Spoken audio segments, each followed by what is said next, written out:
Hi అండి, నమస్తే. Welcome to Vishali wonder channel. Today మన రెసిపీ అందరికీ ఇష్టమైన మ్యాంగో కాంబినేషన్లో కొబ్బరి లడ్డు చూపించబోతున్నానండి. ఇంట్లో పచ్చి కొబ్బరి ఉందంటే ఎప్పుడు పచ్చట్లే కాకుండా ఒకసారి ఇలా టేస్ట్గా డిఫరెంట్గా స్వీట్ రెసిపీని కూడా ట్రై చేసి చూడండి. ఒక్కసారి మీరు ట్రై చేసి పెట్టారంటే ఈ రెసిపీని ఎలా చేశారా అని తిన్న ప్రతి ఒక్కరు కూడా అడగాల్సిందేనండి. అంత టేస్టీగా ఉంటుందండి. నోట్లో పెట్టుకోగానే సాఫ్ట్గా మెల్ట్ అయిపోతుందండి.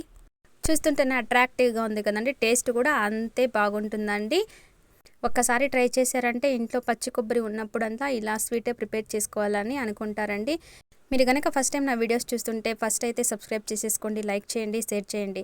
ఈ రెసిపీ కోసం నేను 2 కప్పుల పచ్చి కొబ్బరి తీసుకొని బ్రౌన్ పార్ట్ అంతా కూడా రిమూవ్ చేసేస్తున్నానండి. ఇప్పుడు ఒక మిక్సీ జార్లో వేసుకొని మెత్తగా గ్రైండ్ చేసుకుంటున్నానండి. వాటర్ వేయకుండా మెత్తగా గ్రైండ్ చేసుకోవాలండి. ఎక్కడ కూడా పలుకులు లేకుండా ఇలా గ్రైండ్ చేసుకున్న మొత్తాన్ని కూడా ఒక బౌల్లోకి తీసేసుకుంటున్నానండి. ఇప్పుడు ఒక ప్యాన్ తీసుకొని మిక్సీ పట్టిన పచ్చి కొబ్బరిని 2 కప్పులు ప్యాన్లో వేసి ఒక 5 మినిట్స్ అయితే డ్రై రోస్ట్ చేసుకుంటున్నానండి. ఇలా రోస్ట్ చేసుకుంటే తినేటప్పుడు కమ్మగా ఉంటుందండి కొబ్బరి అనేది. ఇప్పుడు ఒక బాగా పండిన మామిడి పండుని మిక్సీ జార్లో వేసి ఇలా పేస్ట్ చేసుకొని ఆ పేస్ట్ని యాడ్ చేసుకుంటున్నానండి.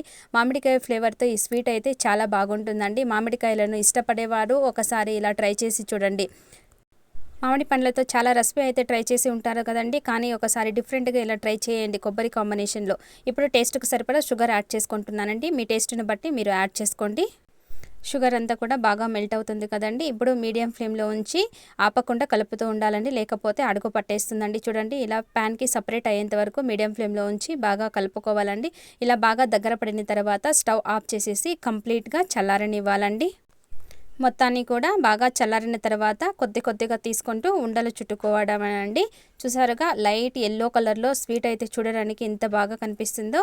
ఇలా రౌండ్ చేసుకున్న తర్వాత డ్రై కోకోనట్ పౌడర్తో కోట్ చేసుకోవాలండి. ఇలా బాగా కోట్ చేసుకున్న తర్వాత చూడటానికి వైట్గా ఎల్లోగా ఎంత బాగుందో చూడటానికైతే. ఇలా మొత్తాన్ని కూడా ప్రిపేర్ చేసుకున్న తర్వాత మనం ఫ్రిడ్జ్లో ఉండి అయినా సర్వ్ చేసుకోవచ్చు, లేదా డైరెక్ట్గా అలాగే అయినా తీసుకోవచ్చునండి. 1 వీక్ వరకు స్టోర్ చేసుకోవచ్చునండి. మనం మామిడి పండ్లని ఇష్టపడే ప్రతి ఒక్కరు కూడా ఒకసారి ఈ కాంబినేషన్లో ట్రై చేసి చూడండి. నిజంగా చెప్తున్నానంటే చాలా టేస్టీగా ఉంటుందండి. ట్రై చేసిన తర్వాత మీరే చెప్తారండి నేను చెప్పింది కరెక్ట్ అని.